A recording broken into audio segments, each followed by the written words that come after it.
Campbell nearly had the steal. Traveling violation. You saw Campbell there sort of jump up into the lane, force Frazier to pick up, and she walked. Turnover, 36-36 still the score. And they're forcing all sorts of problems for this Ridgeview offense right now. And really it's just about timing for the Cats. Whenever you're going to sort of put the pressure on, that's how you can really force some things. Instead of just being on all the time, just sort of pick and choose when you're going to pressure. They're smart about when they place it, too. Lee passes it off to Campbell. Campbell back out. Owens back to Lee. Lee at the top of the key trying to drive. Left side.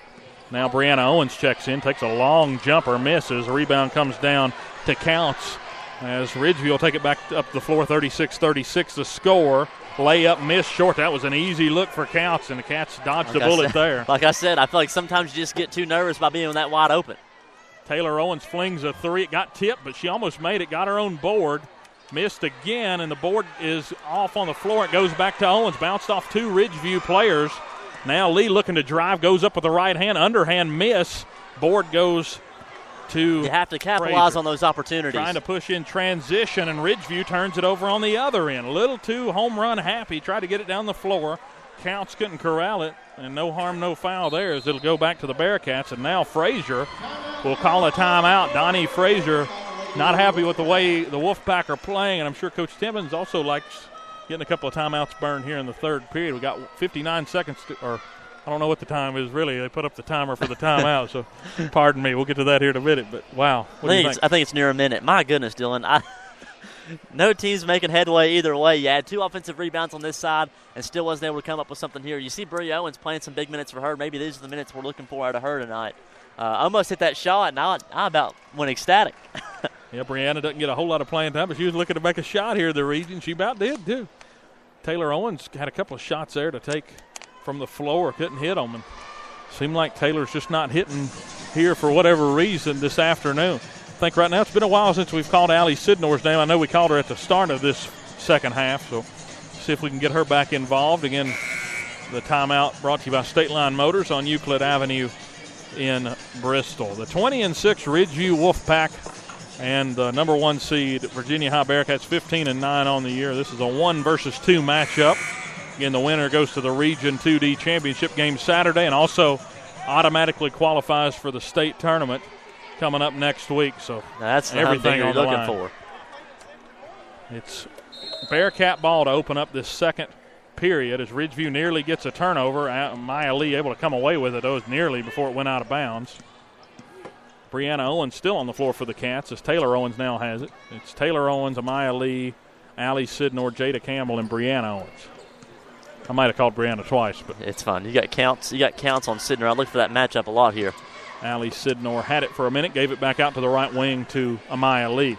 Trying to get some positioning inside. Frazier guarding Owens, but it's just a tough look there. Frazier playing very good defense on it. Owens wide open in the corner there. Jada Campbell spinning. A lot of contact inside. She dishes it out to Sidnor, who gets to the basket, hit off her knee, and a turnover. Just sort of got blocked down. Sidnor not very happy about it. Didn't get the shot up. 36-36. Minute 9 to go, third period.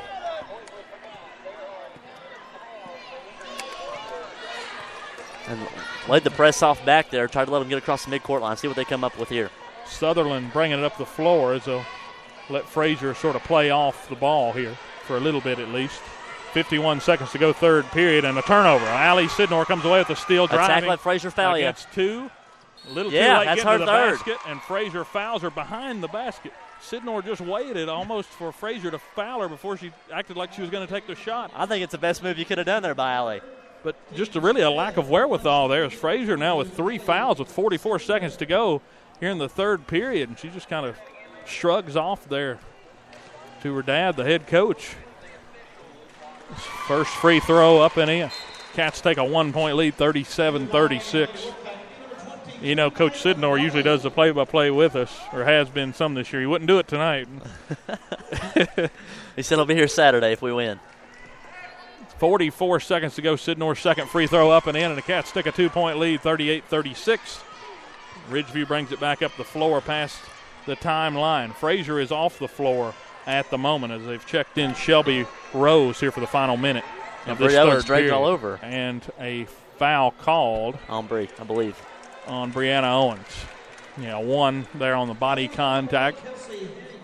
Kelsey Harrington, who's not in the game. That's Brianna Owens, who got the foul there. Just a little mix-up there with the PA.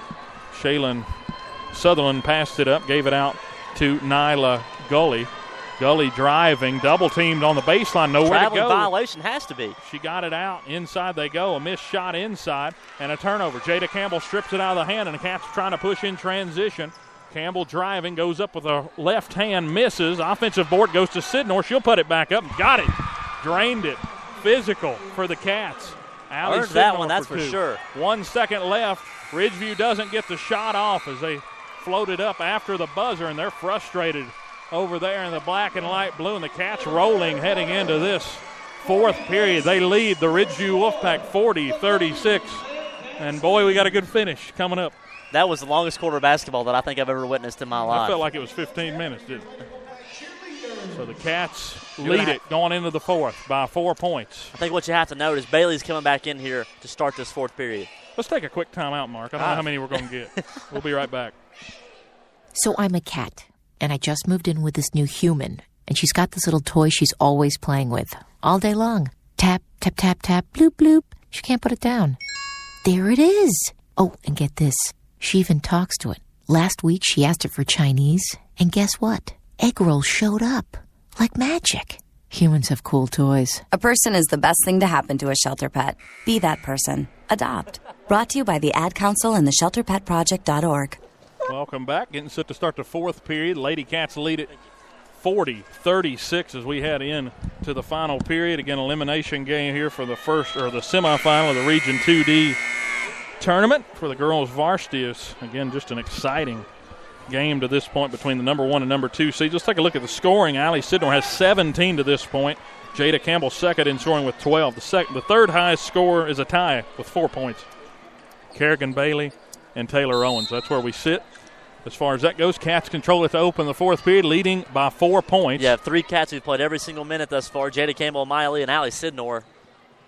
Sidnor driving, got an open look, and she's fouled. Got hit hard on her way to the basket. Would have been nice to see one of those get a chance at the rim, but she'll go to the line. And tonight so far, Allie, from the free throw line, 4 for 6. She's went more than anyone else on either team.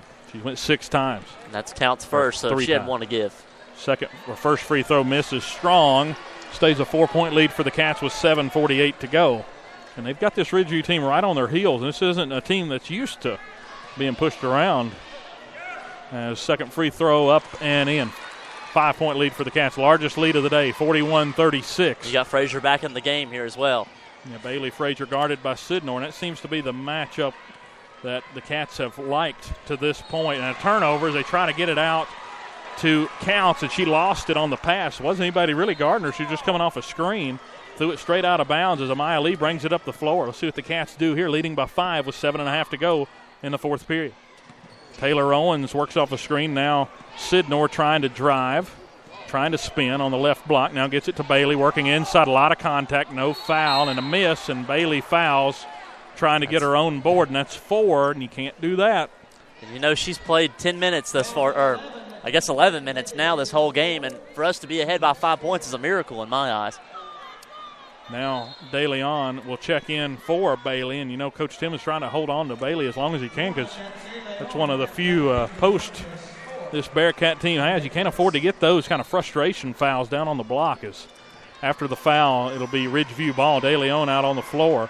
Frazier bringing it up for Ridgeview. 41-36, Cats with a lead. They get it out on the right wing to Gully. Gully down on the block. And a turnover. Threw it straight to Jada Campbell, pushing in transition. Get it inside. It got poked loose. Ball's loose on the floor. Jump ball. It'll go to the Cats. Oh, the Pack. Pack, that is. Sorry about that. So tough break there on the jump ball. Just sort of poked it out right when Campbell was right underneath the basket. Now the Cats will get back into their press. That was a big opportunity miss there. Could have got it to a 7-point lead. 7 minutes on the clock. Frazier guarded by Sidnor up past the logo here at the Convocation Center at half court. Frazier driving, some contact, and we got a foul. Oh. That was a great call, I believe. Just pretty got it with a blatant body check, contact there. That goes on Sidnor. That's her second. That'll send Frazier to the line. I agree with that one. That's a. Do you call it a shooting foul, though? I don't think you call it a shooting foul, but you're one away from the bonus, so they did call it a shooting foul. So first free throw up and in from Frazier. And the Cats have kept her in check pretty much this whole second half. Yeah, her points have really been off that step-back jumper. And really, when she gets in the post, she kind of turns her back to the basket. It makes it a little harder. Because then it gives the Cats time to collapse and just gather around her there. Plus, she's got to make a move at that point. You face them up, you got a better chance. Second free throw up and in, and it's 41-38. Cats lead it by 3 with 6:50 to go in the ballgame. Again, the Region 2D semifinals. And we have a foul. Amaya Lee running down near the left corner, and they get the contact foul on Hunter Grant, the sophomore from Ridgeview. That puts the Cats on the free throw line. That's 7. That's smart of Amaya Lee just to be aggressive. And I'll tell you this right here. You don't want to get in a free throw battle with the Cats. They do a great job hitting their free throws. And definitely knocked on the tables. Folks, Amaya Lee, a 56% free throw shooter a year ago, makes the first. 42-38 with 6:45 to go fourth period. And again, the big story there, that's the 7th team foul on Ridgeview. 6 on the Cats defensively. Second free throw was swished, and it's 43-38 Cats. 6:40 to go, fourth period. Frazier gives it up as driving is counts, nearly a turnover as the Cats try to close up on her. Frazier has it out on the left wing. Sidnor still on her. Back to this man defense and a lot of pressure. Frazier trying to work off the right wing, spinning. Jumper, extra little floater, and got it in off the front iron. And you can't do anything about that. Just a great shot by her. 3-point lead for the Cats. Lee will pull up at the top of the key. Lee looking to drive against Frazier. Pass out. De Leon corner. 3. Bang! Got it. Hit it off the back iron. It fell. And the Cats 45-40 lead it. De Leon with 2 threes in this game. And none bigger than that one. 6 minutes to go, fourth period. Just a absolute barn burner tonight. We've had 2 in 3 days thus far. Counts trying to drive contact. It goes against Campbell, the foul. That'll send Ridgeview to the line. We might have a free throw competition to settle this one out. And really, the bad thing is the Cats are in pretty bad foul trouble as it is anyway. So. Yeah, but you're okay. You have your 2 leading scorers right now, Allie Sidnor and Jada Campbell with 2. 5:53 to go, and Counts goes to the line. Had 14 points in the first round to win.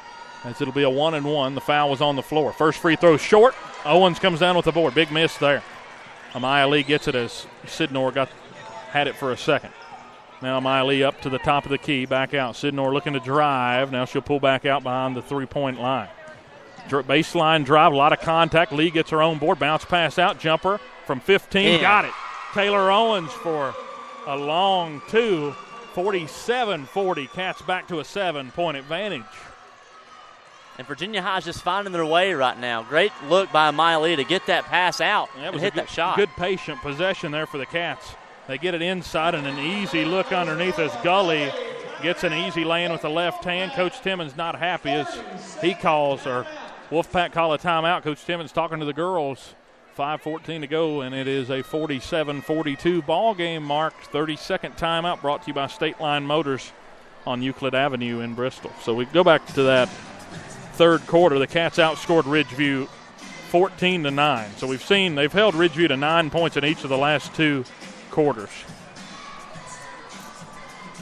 And let's look at some of the other things going on at the end of the third period. We got our stat sheet, of course, and have 18 points in the paint for each team.